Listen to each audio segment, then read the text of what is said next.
കാസർഗോഡ്, കണ്ണൂർ, ആലപ്പുഴ, കോട്ടയം ഉൾപ്പെടെയുള്ള ജില്ലകളിൽ നിരവധി സ്കൂളുകളിൽ നിന്ന്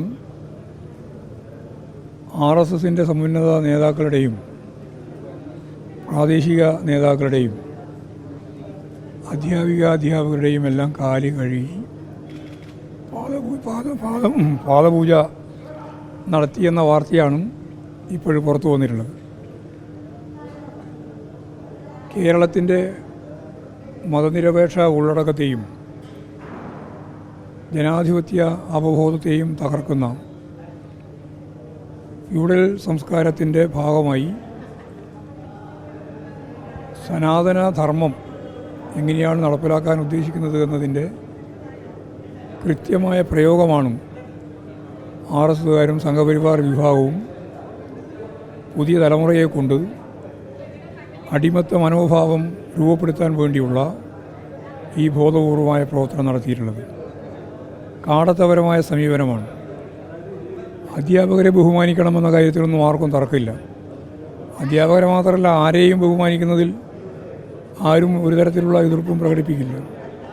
പക്ഷേ ഇത് ആദരവ് പ്രകടിപ്പിക്കുന്നു എന്ന് പറഞ്ഞിട്ട് നൂറ്റാണ്ടുകൾക്ക് മുമ്പ് രാജ്യം തമസ്കരിച്ച, ഒരിക്കലും പാടില്ല എന്ന് പറഞ്ഞ ചാതുർവർണ്ണ വ്യവസ്ഥയുടെ ഭാഗമായിട്ടുള്ള ഒരാചാര രീതി നടപ്പിലാക്കാനാണ് ആധുനിക സമൂഹത്തിൽ കേരളം പോലുള്ളൊരു സംസ്ഥാനത്ത് ഈ RSSകാരും സംഘപരിവാർ വിഭാഗവും ചേർന്ന് അവർ കൈകാര്യം ചെയ്യുന്ന വിദ്യാഭ്യാസ സംവിധാനത്തിൻ്റെ മേലെ നടപ്പിലാക്കാൻ ഇപ്പോൾ തീരുമാനിക്കുകയും നടപ്പിലാക്കുകയും ചെയ്തിട്ടുള്ളത്.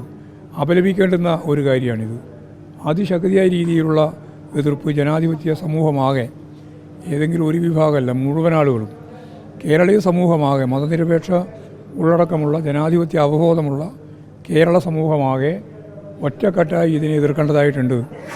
ഈ അപരിഷ്കൃത രീതിയെ ജനങ്ങൾ ശക്തിയായ രീതിയിൽ പ്രതിഷേധിക്കുകയും എതിർക്കുകയും ചെയ്യും എന്ന് തന്നെയാണ് ഞാൻ പ്രതീക്ഷിക്കുന്നത്.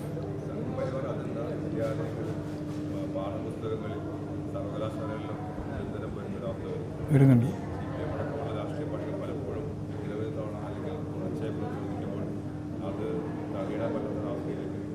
അല്ല, തടയിടാൻ പറ്റാത്ത രീതിയിലൊന്നും പറയാൻ പറ്റില്ല.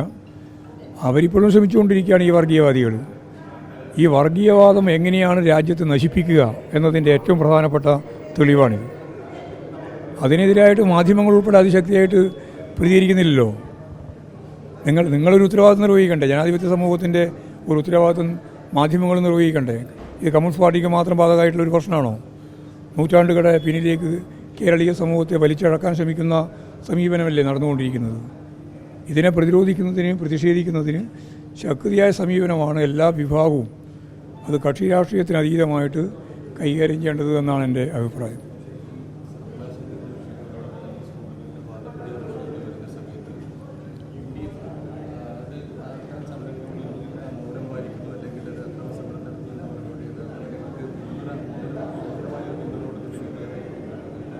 UDFൻ്റെ പരിപൂർണമായ പിന്തുണ ഇതിന് ഇക്കാര്യങ്ങൾക്കെല്ലാം അനുകൂലമായിട്ടാണുള്ളത്. അവർ ജനാധിപത്യ സമൂഹത്തിൻ്റെ ഭാഗമായിട്ടാണെന്നൊക്കെ പറയുമെങ്കിലും കമ്മ്യൂണിസ്റ്റ് വിരുദ്ധതയും ഇടതുപക്ഷ ജനാധിപത്യ മുന്നണി ഗവൺമെൻറ്റിന് എതിരാകുമ്പോൾ ഏത് കമ്മ്യൂണിസ്റ്റ് വിരുദ്ധ ശക്തികളെയും ഉപയോഗപ്പെടുത്താനാണ് ജമാഅത്ത് ഇസ്ലാമിയെ പോലെ. അത് നമുക്കറിയാലോ, വർഗീയതയുടെ ഏറ്റവും പ്രധാനപ്പെട്ട വേറൊരു കൗണ്ടർ പാർട്ടാണ്. ഒരു ഭാഗത്ത് ജമാഅത്ത് ഇസ്ലാമിയാണ്, വേറൊരു ഭാഗത്ത് RSS BJP വിഭാഗമാണ്. ഇതിനെല്ലാമായിട്ട് സന്ധി ചെയ്തുകൊണ്ട് മുന്നോട്ടേക്ക് പോകുന്നതിൽ യാതൊരു പ്രയാസവും UDFനില്ല. അതാണിപ്പോൾ കണ്ടുകൊണ്ടിരിക്കുന്ന ഒരു ചിത്രം.